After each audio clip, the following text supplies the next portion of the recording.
अस्सलाम वालेकुम स्टूडेंट्स। आज के अपने इस लेक्चर के अंदर हम डिस्कस करने जा रहे हैं कॉस्ट पुश इन्फ्लेशन। ठीक है। पुश का मतलब क्या है? धक्का लगाना। और जब कॉस्ट धक्का लगाती है चीज़ों की प्राइसेस को तो उससे एक इन्फ्लेशन आती है। अच्छा, आपको एक चीज़ मैं याद करवाऊंगा कि हमने मैक्रो इकोनॉमिक्स में पढ़ा था, जब कॉस्ट ऑफ प्रोडक्शन जो है वो बढ़ती है तो प्राइसेस बढ़ जाती हैं चीज़ों की। ठीक है। तो कॉस्ट ऑफ प्रोडक्शन के बढ़ने की वजह से प्राइसेस बढ़ रही होती हैं। अच्छा, ऐसा क्यों हो रहा होता है? कॉस्ट ऑफ प्रोडक्शन बढ़ने से आपको पता है कि सप्लाई जो है वो कम हो जाती है, और जब सप्लाई कम हो और डिमांड ज़्यादा हो तो प्राइसेस ऑटोमेटिकली बढ़ जाती हैं। तो कॉस्ट पुश इन्फ्लेशन क्या है? ये है कि it is the supply side of inflation. ये सप्लाई की वजह से इन्फ्लेशन आ रही होती है। An increase in price level as result of an increase in cost of production is usually known and cost push inflation. ठीक है। कॉस्ट ऑफ प्रोडक्शन के बढ़ने से जो इन्फ्लेशन आती है उसको हम कहते हैं कॉस्ट पुश इन्फ्लेशन। की कॉस्ट धिक्का लगा रही है, प्राइसेस को ऊपर लेके जा रही है। rising cost of production due to increase in wages और due to cost of other inputs, मतलब जितने भी हमारे इनपुट में चीज़ें यूज़ हो रही होती हैं, आपका लेबर यूज़ हो रहा होता है, आपका कैपिटल यूज़ हो रहा होता है, आपकी लैंड यूज़ हो रही होती है, अगर उनकी प्राइसेस बढ़े तो कॉस्ट ऑफ प्रोडक्शन की प्राइस बढ़ जाती है। कॉस्ट ऑफ प्रोडक्शन की प्राइस बढ़ेगी तो सप्लाई कम हो जाती है, और सप्लाई कम होने से प्राइस लेवल बढ़ जाता है, जिसको हम कहते हैं कॉस्ट पुश इन्फ्लेशन। ठीक है। अच्छा, rising cost of production due to wages and और due to cost of other inputs will discourage investors as a result. ठीक है। Level of production will fall, जिससे लेवल ऑफ प्रोडक्शन कम हो जाएगा, क्योंकि चीज़ें अब महंगी बना रहा होगा इन्वेस्टर, तो वो कम बनाना चाहेगा। ठीक है। जब कम बनाना चाहेगा तो सप्लाई कम हो जाएगी।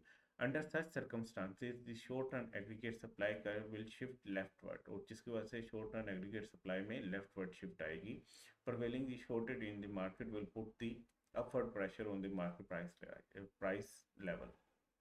देखें, अब पिछला था डिमांड पुल इन्फ्लेशन, ये है कॉस्ट पुश इन्फ्लेशन। वो एग्रीगेट डिमांड की वजह से इन्फ्लेशन आ रही थी, अब शॉर्ट रन एग्रीगेट सप्लाई की वजह से इन्फ्लेशन आनी है। एक इकोनॉमी में ये short run aggregate supply curve है, ये long run aggregate supply curve है, ये एग्रीगेट डिमांड है, ये प्राइस लेवल था।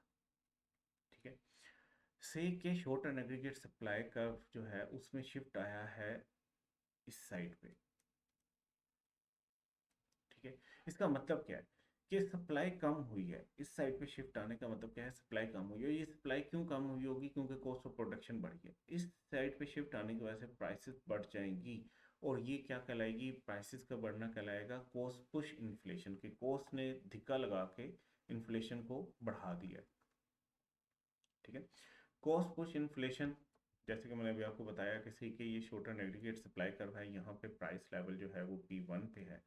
अगर इसमें इस साइड पे शिफ्ट आ जाए, ठीक है, लेफ्ट साइड पे, तो इसका मतलब यह है कि short run aggregate supply curve एक कमी की तरफ जा रही है, उसमें कमी आई है, और इस साइड पे शिफ्ट आए तो अब प्राइस लेवल बढ़ जाएगा और P2 पे चला जाएगा। तो ऐसी महंगाई को हम कहते हैं कॉस्ट पुश इन्फ्लेशन। इसके पीछे रीजंस क्या होती हैं? मेन रीजंस क्या है? ठीक है।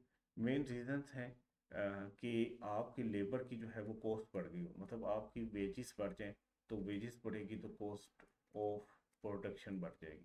ठीक है। When level of unemployment in an economy is low, जब लोग कम बेरोजगार होंगे किसी भी इकोनॉमी में, तो skilled labour would be in portion of demand higher wages which would lead to the cost push inflation. Say कि आप देखो कि एक इकोनॉमी बहुत तेज़ी से ग्रो कर रही हो, ठीक है, वहाँ पे मेजोरिटी ऑफ लेबर जो है उसके पास जॉब्स हों, तो अब जो स्किल लेबर हैं वो पहले से ही काम कर रहे हैं, तो वो क्या कहेंगे? अगर किसी और ने इन्वेस्टमेंट करनी है, उसको स्किल लेबर चाहिए, तो उसको किसी ऐसी जगह से स्किल लेबर को तोड़ना पड़ेगा जहाँ पे वो पहले से काम कर रहे हैं। तो वहाँ से तोड़ने के लिए उनको वेजेस को बढ़ाना पड़ेगा। आप देखो कि अगर एक बंदा पहले से कहीं पे जॉब कर रहा है और किसी नई कंपनी को उसकी बहुत ज़्यादा ज़रूरत है, उसको लगता है कि वो स्किल्ड पर्सन है, तो वो अगर अपनी कंपनी में उसको लेके आना चाहते हैं तो उनको वेजेस बढ़ानी पड़ेंगी। जब वेजेस बढ़ेंगी तो कॉस्ट ऑफ प्रोडक्शन बढ़ेगी, और कॉस्ट ऑफ प्रोडक्शन की वजह से short term aggregate supply curve में एक लेफ्टवर्ड शिफ्ट आएगा, जिसकी वजह से प्राइसेस बढ़ जाएंगे। सेकेंड रीज़न क्या है? Component cost. ठीक है। कोई भी चीज़ बनाने के लिए हमें रॉ मटेरियल चाहिए, ठीक है, हमें कुछ कैपिटल चाहिए जिससे हम वो चीज़ें बना सकें। अगर इसकी प्राइस बढ़ जाए, and increase in price of raw material and other inputs would give rise to cost push inflation. तो अगर इसकी प्राइस बढ़ जाए तो उससे क्या होगा कि सप्लाई का जो है वो लेफ्टवर्ड शिफ्ट कर जाएगी, उसमें डिक्रीज आ जाएगा और जिससे प्राइस लेवल बढ़ जाएगा। तो एक तो लेबर की वेजेस, दूसरे जितने भी रॉ मटेरियल और बाकी कंपोनेंट्स आपको चाहिए चीज़ों को बनाने के लिए, उनकी कॉस्ट में भी इंक्रीज की वजह से जो है वो सप्लाई कम होगी और प्राइसेस बढ़ेंगी। फिर है wage spiral, wage price spiral, ये हमने पढ़ा था। ठीक है, वेज स्पाइरल जो इन्फ्लेशन थी वो हमने पढ़ा था कि जब प्राइसेस बढ़ेंगी तो लोग कहेंगे हमारी वेजेस बढ़ाओ, वेजेस बढ़ेंगी तो कॉस्ट ऑफ प्रोडक्शन बढ़ जाएगी। ठीक है, और कॉस्ट ऑफ प्रोडक्शन बढ़ेगी तो दोबारा प्राइसेस बढ़ जाएंगे। ठीक है, तो ये वही बात हो रही है, increase in wages cost increase in cost of production that lower the supply for the goods and services, which in turn causes a rise in prices of product which would lead to the cost push inflation। अच्छा, उसके बाद है higher indirect taxes. ठीक है, indirect taxes के बारे में आप पढ़ चुके हैं। इनडायरेक्ट टैक्सेस क्या होते हैं, जो लाइक सेल टैक्स है और इस तरह की चीज़ें, से कि आप जो है वो ब्रेड बना के बेच रहे हैं, ब्रेड बेचते हैं, ब्रेड बनाने के लिए आपको आटा चाहिए होगा, कुछ और चीज़ें चाहिए होंगी। अगर आटे के ऊपर सेल टैक्स लग जाए, 100 रुपये का आटा अब मिलना शुरू हो जाए 116 का, ठीक है, या 118 का, तो इसकी प्राइस बढ़ने से जो ब्रेड की प्राइस है वो भी बढ़ेगी। ठीक है, जब ब्रेड की प्राइस बढ़ेगी तो इसकी सप्लाई कम हो जाएगी, जिससे क्या होगा कि प्राइसेस बढ़ना शुरू हो जाएंगी चीज़ों की, such as increased duties on fuel and or other particular types of food will increase the final cost of production। अच्छा, हमारे मुल्क में आपको पता है हर चीज़ जो है वो फ्यूल के ऊपर डिपेंडेंट होती है। आपने कोई भी चीज़ बनानी है तो आपको कहीं कहीं ना कहीं से तो खरीदनी पड़ेगी, सो उसके अगेंस्ट जो है आपको जो है ना ट्रांसपोर्टेशन कॉस्ट तो बेयर करनी पड़ेगी। तो फ्यूल हर जगह पे बहुत ज़्यादा अहम किरदार अदा कर रहा होता है, बहुत सी चीज़ें तो फ्यूल से ही बन रही होती हैं। तो फ्यूल के ऊपर जब टैक्सेस लग जाएंगे इनडायरेक्ट, जिनको हम ड्यूटीज भी कह सकते हैं, तो उसकी वजह से क्या होगा, या जो खाने पीने की चीज़ें उनकी वजह से अगर ड्यूटीज उनके ऊपर लगना शुरू हो जाए तो कॉस्ट ऑफ प्रोडक्शन बढ़ जाएगी।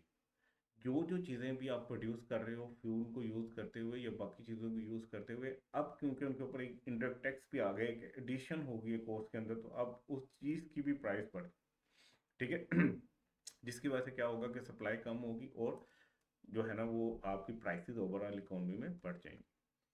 ठीक है, उसके बाद क्या है, depreciation of exchange rate. Fall in exchange rate increases the price of imported good. आपको पता है पाकिस्तान में बहुत सी चीज़ें, खास करके पेट्रोल, क्योंकि पाकिस्तान खुद तो अपना पेट्रोल बनाता नहीं है, तो पेट्रोल इसको इंपोर्ट करना पड़ता है। इस तरह बहुत सी चीज़ें हैं जिनके जो है ना बनाने के लिए कुछ चीज़ें हमें बाहर से इंपोर्ट करनी पड़ती हैं। अगर हमारी डेप्रिसिएशन हो जाए एक्सचेंज रेट में, इसका मतलब यह है कि भी हमने पिछले लेक्चर में भी ये डिस्कस किया है, इसका मतलब ये है कि हमारी जो इम्पोर्ट्स है ना वो कम होना शुरू हो जाती है या वो महंगी होना शुरू हो जाती है। ठीक है, एक यूएसडी अगर 180 रुपये का था, पाक रुपये का था, तो हमारे लिए एक यूएसडी की कोई चीज़ खरीदते थे तो 180 रुपये देने पड़ते थे। अगर एक यूएसडी अब हो जाए 320 रुपये का, तो अब क्या है, हमें डबल पैसे देने पड़ेंगे पाक रुपये में एक यूएसडी की चीज़ खरीदने के लिए। सो हमारी इंपोर्ट्स अब महंगी हो गई, और वो इंपोर्ट्स जिनसे हम कोई चीज़ यहाँ पे पाकिस्तान में बना रहे हो, तो उस इंपोर्ट के महंगा होने से वो जो चीज़ पाकिस्तान में बन रही है उसकी प्राइस भी बढ़ जाएगी। तो जब उसकी प्राइस बढ़ेगी तो सप्लाई कम हो जाएगी। ठीक है, सप्लाई कम होगी तो ओवरऑल प्राइस लेवल पाकिस्तान में बढ़ जाएगा। Expensive imported goods increase the cost and decrease the aggregate supply which would lead to the cost push inflation। ठीक है, अब इसकी रेमेडीज क्या है, इसको बेहतर कैसे किया जा सकता है, इसको टैकल कैसे किया जा सकता है, कॉस्ट पुश इन्फ्लेशन को, कॉस्ट पुश इन्फ्लेशन को कम कैसे किया जा सकता है। तो आप क्या कर सकते हो, आप इंक्रीज कर सकते हो एग्रीगेट सप्लाई को, तो जिससे आप ये कंट्रोल कर सकते हो। से कि हम कह रहे थे कि सप्लाई कर में जब इस साइड पे शिफ्ट आता है तो प्राइस लेवल बढ़ता है। से कि पहले यहाँ पे प्राइस लेवल था, इस साइड पे शिफ्ट आने से प्राइस लेवल यहाँ पे चला गया तो इन्फ्लेशन हुई। तो अगर हम इसको वापस इस साइड पे ले आए तो इससे हम क्या कर सकते हैं, प्राइसेस को कम कर सकते हैं। तो इसकी रेमेडी क्या है कॉस्ट पुश इन्फ्लेशन की, कि आप शॉर्ट रन एग्रीगेट सप्लाई को राइट वर्ड शिफ्ट करवाओ, उसको ज़्यादा करो। ठीक है, तो इंक्रीज करना है आपने एग्रीगेट सप्लाई को, और वो कैसे कर सकोगे, आप कॉस्ट ऑफ इनपुट्स को ही कंट्रोल करके ये कर सकोगे।